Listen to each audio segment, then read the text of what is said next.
শিক্ষকের চাকরি পেতে এসএসসি কে ভুল তথ্য প্রদান। একাদশ দ্বাদশের নিয়োগে চিহ্নিত ২৬ আবেদনকারী, বড় সিদ্ধান্তের পথে কমিশন। শিক্ষক নিয়োগে চাকরি পাওয়ার জন্য ভুল তথ্য প্রদান। একাদশ দ্বাদশের শিক্ষক নিয়োগের তথ্য খতিয়ে দেখার সময় আবেদনকারীদের দেওয়া ভুল তথ্য দেওয়ার ঘটনা সামনে এসেছে। আবেদনকারীদের দেওয়া তথ্য ভেরিফিকেশনের সময় হাতে নাতে এই ভুল তথ্য প্রদান ধরেছে স্কুল সার্ভিস কমিশন। 25 থেকে 26 জন প্রার্থী এখনো পর্যন্ত ভুল তথ্য দিয়ে আবেদন করেছে বলে দাবি স্কুল সার্ভিস কমিশনের।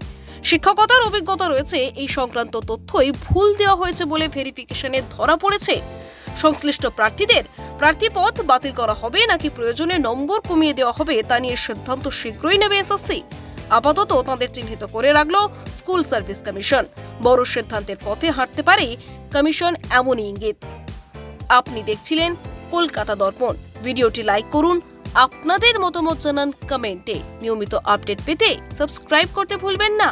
নমস্কার।